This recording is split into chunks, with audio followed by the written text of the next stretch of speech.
నేనొస్తే current ఛార్జీలు పెరగవు, current కోతలుండవు, మీరే కరెంటు ఉత్పత్తి చేసుకునే స్వేచ్ఛ ఇస్తా. ప్రతి పొలంలో మీరు కరెంటు ఉత్పత్తి చేస్తారు, ఇంటి పైన కరెంటు తయారు చేసుకుంటారు.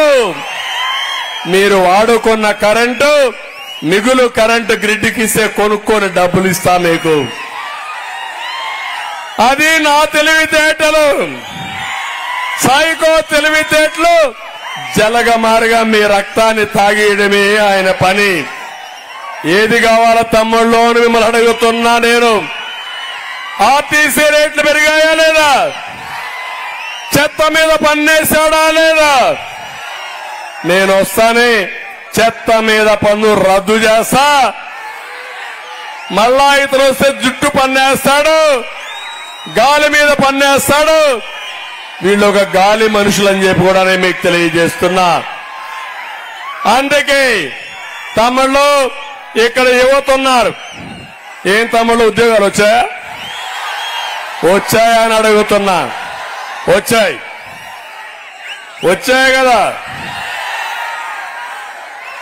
ఫిష్ మార్ట్ లో ఉద్యోగాలు ఇచ్చాడు కదా. ఫిష్ మార్ట్ లో ఉద్యోగాలు ఇచ్చాడయా. పులివెందుల్లో ఫిష్ మార్ట్ పెట్టి మోడర్న్ ఫిష్ మార్ట్ అని పిల్లలకు ఉద్యోగాలు ఇస్తా అన్నాడు. ఇప్పుడు అది కూడా ఎత్తిపోయింది, దివాలా తీసేసింది. ఆ ఉద్యోగాలు కూడా పోయినాయి. ఈయనిచ్చింది వాలంటీర్ ఉద్యోగం, నేనిచ్చింది ఐటీ ఉద్యోగం. ఆయనిచ్చింది 5,000 రూపాయల జీతం, నేనిచ్చిన ఉద్యోగం నెలకు కనీసం 50,000 లక్ష రూపాయల జీతం. ఏది ఎక్కువ తమ్ముళ్ళు అని అడుగుతున్నా మిమ్మల్ని. ఇప్పుడు ఒక విషయం మిమ్మల్ని కోరుతున్నా. మళ్ళీ మీకు జాబు కావాలంటే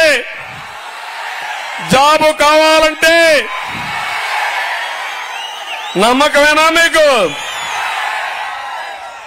బాబు రావాలంటే కూటమి గెలవాలి, అవునా కాదా?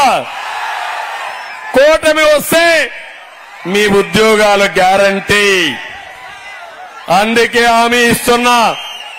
వచ్చిన వెంటనే మొదటి సంతకం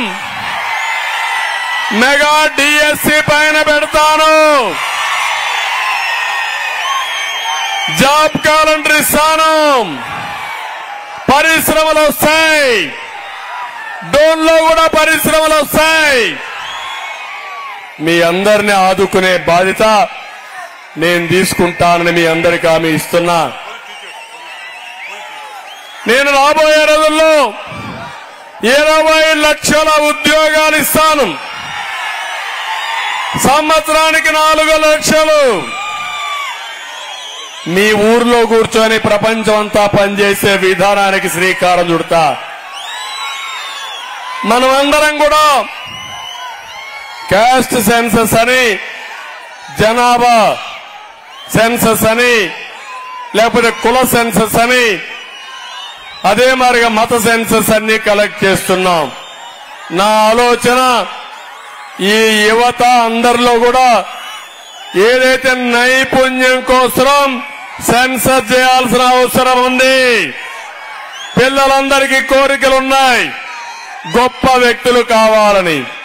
గొప్ప వ్యక్తి కావాలంటే వాళ్ళు ఎంపిక చేసుకున్న రంగంలో నైపుణ్య కేంద్రాలు పెట్టి బ్రహ్మాండమైన నాయకులుగా తయారు చేసే బాధ్యత నాదని మీ అందరికీ హామీ ఇస్తున్నా.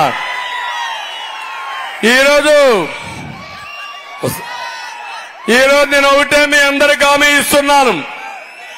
మళ్లీ యువత భవిష్యత్తు, బంగారు భవిష్యత్తు కావాలంటే కూటమి రావాలి. దీనికి మీరందరూ కూడా కష్టపడి పనిచేయాల్సిందిగా నేను మిమ్మల్ని అందరినీ కోరుకుంటున్నా. తమలో ఇప్పుడు ఒక విషయం అడుగుతున్నా. డోన్ అనగానే చాలా మంది ఉద్యోగస్తులున్నారు ఇక్కడ, అవునా కాదా? ఉద్యోగస్తులున్నారు, టీచర్లున్నారు, పోలీసులున్నారు, అంగన్వాడీ ఉన్నారు, అదే మరిగా హోంగార్డ్స్ ఉన్నారు. నేను అడుగుతున్నా వాళ్ళందరినీ ఎవరికైనా న్యాయం జరిగిందా తమ్ముళ్ళు అని అడుగుతున్నా.